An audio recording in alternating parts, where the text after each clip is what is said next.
سلام به شما تریدران عزیز. تو این ویدیو میخوایم به شما عزیزان قانون 2% ریسک شناور و MDL رو در پراپ فرم تامین سرمایه توضیح بدیم. توجه بکنید که شما موقع خرید حساب‌های دو مرحله‌ای بین قانون MDL و 2% ریسک شناور حق انتخاب دارین و همچنین لازم به ذکره که این دو قانون فقط توی مرحله ریل حساب‌ها لحاظ میشن و در صورت نقض این قانون‌ها حساب از دست نمیره، اما سود معاملات لحاظ نمیشن.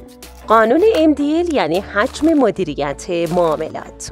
شما باید توی یه معامله یا چند معامله همزمان حجم خودتون رو به گونه‌ای مدیریت کنید که MDL بیشتر از 55 نشه.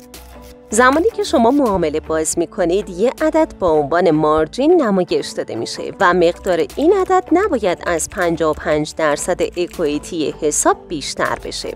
برای مثال اگه شما فقط بر روی نماد طلا معامله می‌کنید، هر لات طلا در زمان ضبط این کلیپ حدود $2600 مارجین درگیر میکنه و شما با اکانت $10,000 توی یه معامله یا چند معامله همزمان نهایتاً میتونید 2 لات طلا معامله باز داشته باشید.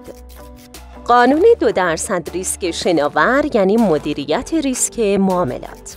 تو این قانون شما نباید توی یه معامله یا چند معامله همزمان افت حساب 2% نسبت به بالانس قبل از باز شدن معامله داشته باشین و نباید فاصله بین اکویتی و بالانس شما به 2% برسه. برای مثال اگه بالانس شما قبل از باز شدن معامله $10,500 باشه، توی معامله جدید یا چند معامله همزمان نباید اکویتی یا بالانس شما به $10,290 برسه.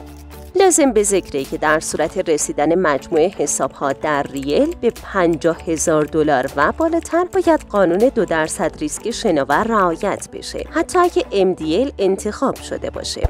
در صورتی که حتی حساب تک مرحله‌ای هم داشته باشید، در صورت رسیدن به $50,000 و بالاتر باید روی حساب تک مرحله‌ای هم قانون 2% ریسک شناور رعایت بشه.